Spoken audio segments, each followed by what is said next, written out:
Hello पिला माने आपण मानक मो YouTube channel एजु Odia live JKC creation के को पुणी थरे स्वागत। देख आज आम देखा जो अष्टम श्रेणी रो शिक्षण अभिवृद्धि कार्यक्रम कार्यपद 10 टी को देखा। 10 रे हमर देइछि कार्यपद 10 होछि हमर प्रगति और मानव धर्म। प्रगति और मानव धर्म आकु लिखिछन्ती किए लेखक होउछन्ती वैद्यनाथ मिश्र। चलो वर्तमान शिक्षण कार्य एक आमर अनुच्छेद टी पढ़ा और तार अंतर्गत प्रश्न उत्तर गुड़िक करवा। देख आमको देइछि तो देख समस्त को भल व्यवहार देखा उत्तम चरित्र लक्षण। चरित्र है जड़े लोकर भल गुण और मंद गुणर समष्टि। जड़े व्यक्ति जीवनर नीति कौन, तार जीवनधारा किपरि, समाज रे अन्य मानक सह से किपरि व्यवहार करे इत्यादि।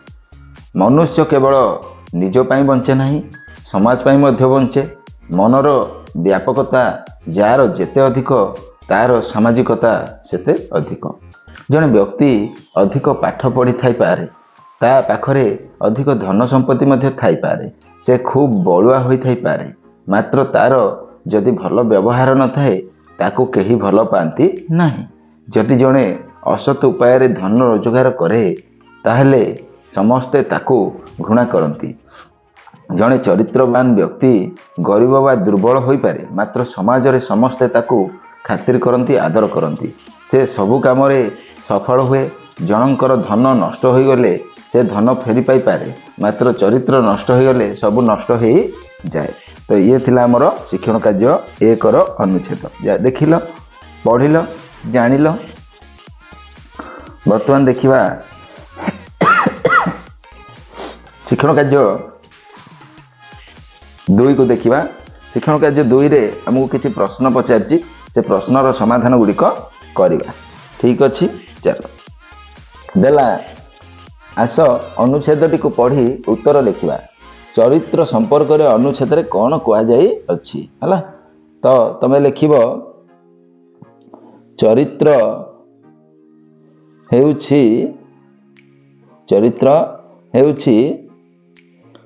गोटे लोकर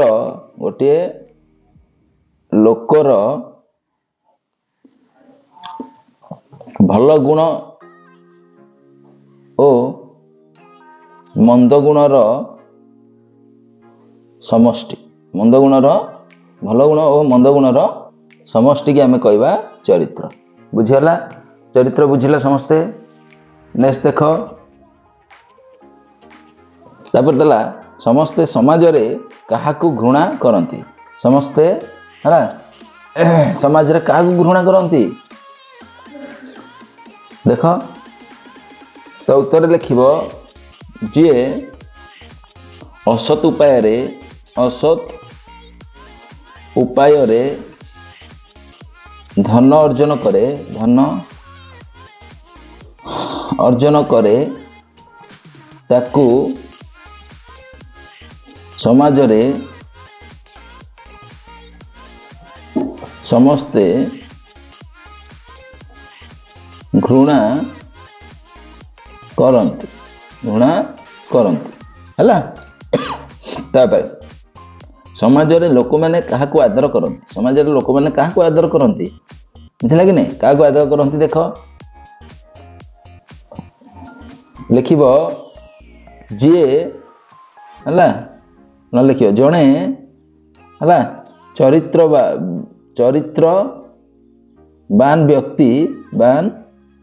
व्यक्ति जने चरित्रवान व्यक्ति गरीबा हला गरीब बा दुर्बल हेले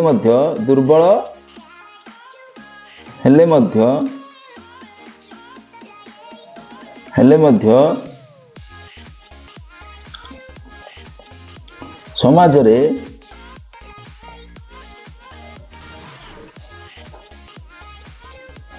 समस्ते तांको आदर करती हला। कौन भाई ना जदि उत्तम चरित्रवान होइजिबे ताहले तांकु गरीब हेले मध्य तांकु समस्त समाज रे कौन करंती आदर करंती। ठीक अछि वर्तमान क ख ग देखिले घ को जिबा तब देखो हमक देछि चरित्र नष्ट हेले सब नष्ट हो जाए बोली काहे कहा जायछि। तो तमे लिखिबो हला चरित्र एमिति एक जिनिस सॉरी एमिति एक जिनिस हला एमिति एक जिनिस एटा स पले हला और लिखि दउछि जिनिस हला चरित्र एमिति एक जिनिस जहाकू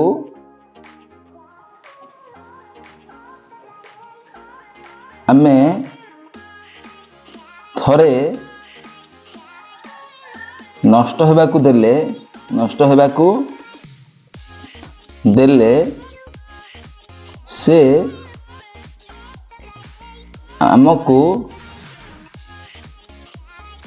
से हला से देखो चरित्र एमिति एक जिनिस जहाँ को आमे थरे नष्ट हेबाकू देले से आउ लिखिबो से आउ फेरी पारिबो नाही फेरी पारिबो नाही तेणु हला तेणु चरित्र नष्ट हेले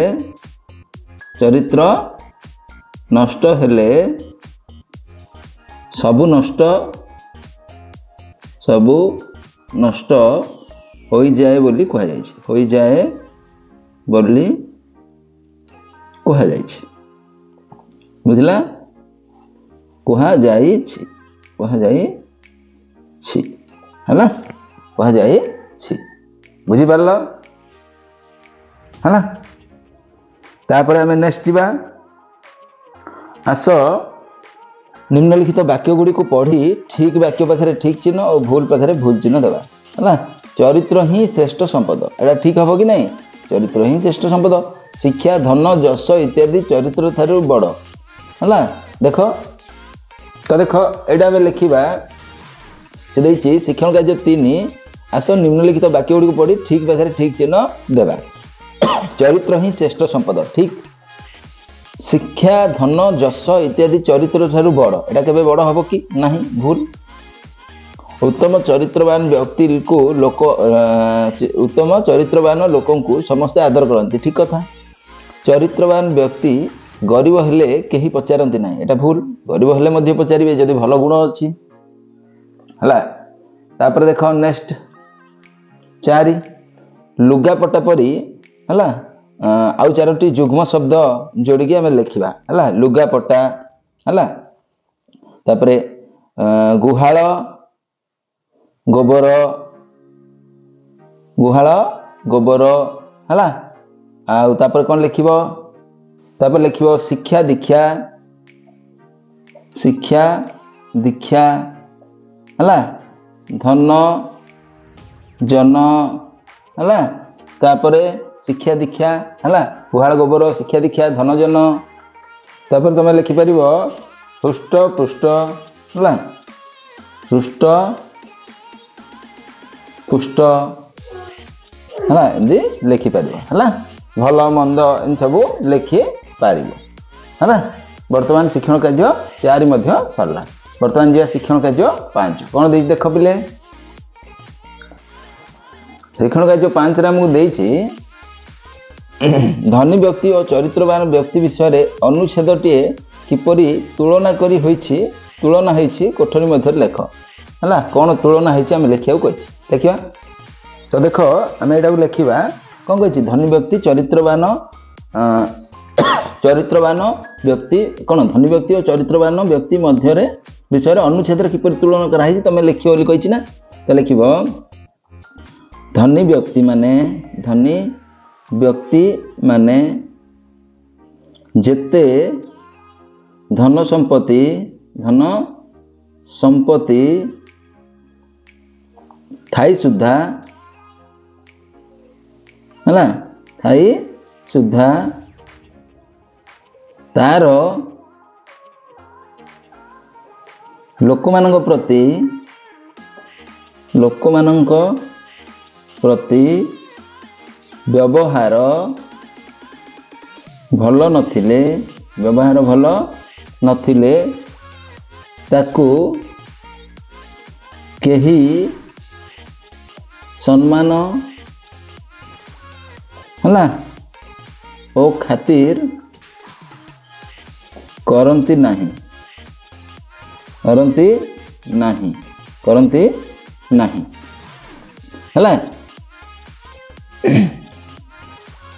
ହେଲା କିନ୍ତୁ ଯଦି ଜଣେ ଗରିବ ବ୍ୟକ୍ତି ହେଲା ଯଦି ଉତ୍ତମ ଚରିତ୍ରବାନ ହୋଇଥାଏ, ଯଦି ଜଣେ ଗରିବ ବ୍ୟକ୍ତି ଉତ୍ତମ ଓ ଚରିତ୍ରବାନ ବ୍ୟକ୍ତି ହୋଇଥାନ୍ତି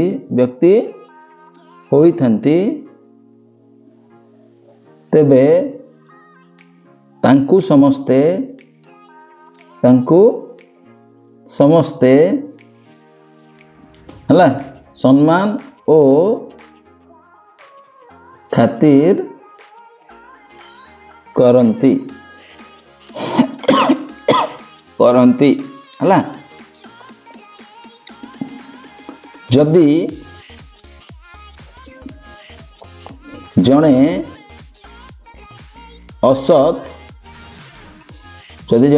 ଅସତ୍ ଉପାୟରେ ହେଲା ଧନ ସମ୍ପତ୍ତି ଅର୍ଜନ କରେ ତେବେ ତାଙ୍କୁ ସମସ୍ତେ ଘୃଣା କରନ୍ତି ହେଲା। କିନ୍ତୁ ଜଣେ ଗରିବ ଲୋକ ସମ୍ପତ୍ତି ହେଲା ନଥିଲେ ମଧ୍ୟ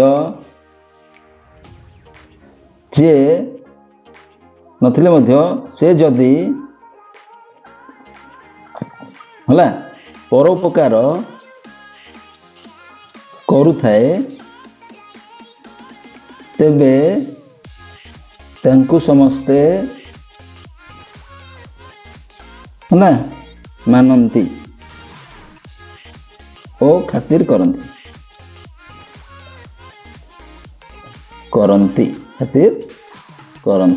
ହେଲା। ଏଟା ଆମେ ଲେଖିବା ହେଲା, ବୁଝିଗଲା। ଇଏ ଥିଲା ଆମର କ'ଣ ଅନୁଚ୍ଛେଦ ଅନ୍ତର୍ଗତ ହେଲା। ତେଣୁକରି ଏଟା ଆମେ ଲେଖିପାରିବା ଆହୁରି ହେଲା ଲେଖିପାରିବା। ତେଣୁ ହେଲା ଧନ ପଛରେ ନ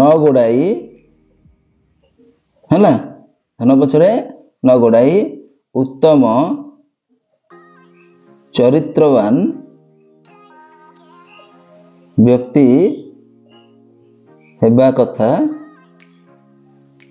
କୁହାଯାଇଛି। ଲେଖିପାରିବ, ଏତିକି ତମେ ଲେଖିଦେଲେ ହେଇଗଲା ହେଲା। ଲେଖିଲା ବେଳକୁ ଯଦି ଦେଖାଯାଉନି ସ୍କ୍ରିନଶଟ୍ ନେଇକି ଲେଖ, ଇଜି ହେବ ହେଲା। ତ ଇଏ ଥିଲା ଆମର ଶିକ୍ଷଣ କାର୍ଯ୍ୟ 5। ଏମିତିକା ଯଦି ନୂଆ ଭିଡ଼ିଓ ଦେଖିବାକୁ ଚାହୁଁଛନ୍ତି ତାହେଲେ ଆମ ୟୁଟ୍ୟୁବ୍ ଚ୍ୟାନେଲକୁ ଲାଇକ୍, ସେୟାର ଆଉ ସବସ୍କ୍ରାଇବ୍ କରି ଘଣ୍ଟି ବଟନକୁ ଦେବା ପାଇଁ ଜମାରୁ ରହୁଛି। ଜୟ ଜଗନ୍ନାଥ।